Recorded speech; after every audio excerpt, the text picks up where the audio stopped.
Navigating the cloud today can feel like you're trying to untangle this massive knotted ball of yarn.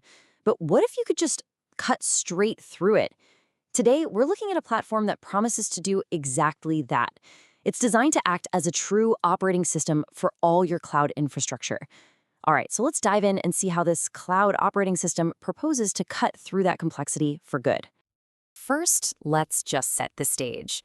For most engineering teams out there, the cloud isn't some simple, clean slate. It's this sprawling landscape of different tools, different services, and constant maintenance, all kind of haphazardly stitched together. And this right here, this probably feels pretty familiar to a lot of you.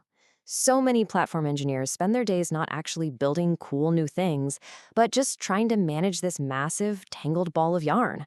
They're maintaining Kubernetes and Istio and Grafana and Prometheus and a dozen other tools, all just to keep the lights on. I mean, look at the gap here between the promise and the reality of the cloud. We were all promised this world of agility, scale, and nonstop innovation, but the reality?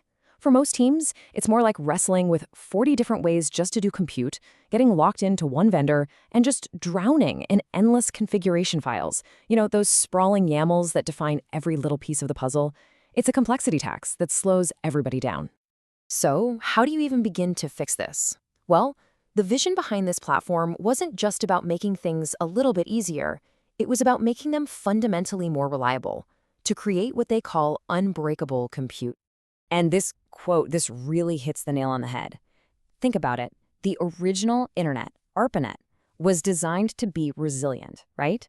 To route information around a failure. That's the exact same goal here, but for your applications. So if a cloud provider has a major outage, your app shouldn't even notice. It should just keep working. Okay, so how do they pull this off?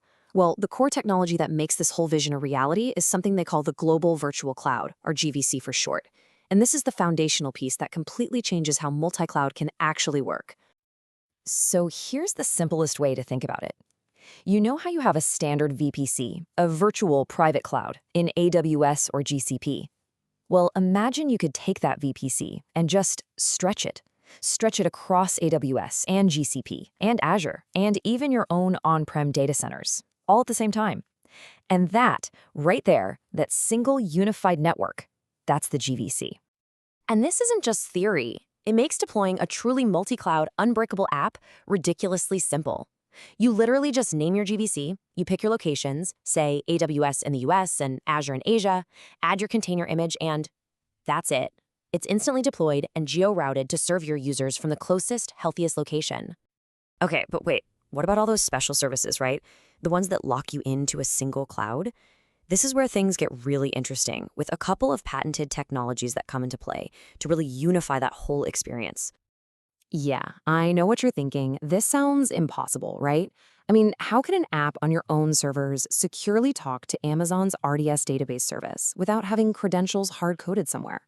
Well, the secret is a totally new way of thinking about cloud identity. And the difference here is just dramatic. Look at the before and after. Instead of having credentials scattered all over your code and config files, they're just gone, abstracted away, which means no more headaches with secret rotation. And instead of being locked to one cloud services, your workloads are now truly portable.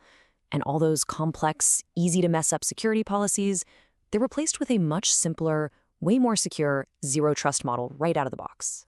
All right, so the other key piece of this puzzle is something called the cloud wormhole. The easiest way to think about it is like a secure private tunnel. It lets your apps connect to things, like a database, that are totally locked down in a private network, no matter where that app is running. Could be in another cloud or even on-prem. It creates that secure connection without ever exposing that database to the public internet. Okay, so the tech is obviously super powerful, but what does this actually mean for the business? Well, it all boils down to two things that every CTO and VP of engineering absolutely cares about: saving a ton of money and getting rid of downtime. So first up, let's talk reliability. This thing is built to deliver a 5 nines SLA. For those of you keeping score, that's just over 5 minutes of potential downtime in an entire year. So when a huge cloud region goes down, and we all know it happens, customers on this platform just don't feel it. Their traffic is automatically rerouted to a location that's still standing. And then, of course, there's the money. People are apparently seeing cloud cost savings somewhere in the neighborhood of 60 to 80%. And you got to ask, how is that even possible? Well, it really comes down to a few game-changing ideas. First, instead of paying for servers that are just sitting there idle, you've got fractional billing. You only pay for what you actually use, down to the second and the tiniest fraction of a CPU, what they call a millicore. Then there's capacity AI, which is basically like having an automated performance engineer constantly tuning your resource usage so you don't waste anything. And you just stop paying for all those hidden fees, like NAT gateways, all those expensive tools for your data. Plus, you can scale workloads all the way down to zero when nobody's using them. It adds up, and it adds up fast. This really puts the whole value proposition into perspective, doesn't it? It's a total force multiplier for your team. Think about it.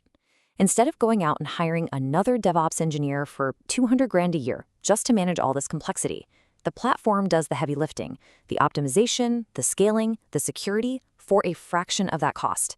It lets your team actually focus on building things. So when you put all of this together, it becomes really clear this isn't just another DevOps tool. No, this is a fundamental shift in how we should be thinking about and interacting with our cloud infrastructure. And this might be the absolute best way to think about it. Remember how VMware totally changed the game by abstracting away the hardware? Suddenly, you didn't care if it was a Dell or an HP server. Well, Control Plane does the exact same thing, but for the cloud. You stop caring if you're on AWS or GCP or even your own hardware. And really, that's the whole point, isn't it? By taking care of all that messy underlying infrastructure plumbing, it frees up your most valuable resource, your engineers. It lets them get back to doing what they actually love and what moves the business forward, building amazing products. So that really leaves us with one big question. What could you and your team build if the cloud just worked? If you weren't constantly fighting complexity, if outages were basically a thing of the past, and if multi-cloud was as easy as just checking a few boxes, what would you create? It's a pretty powerful thought to leave you with.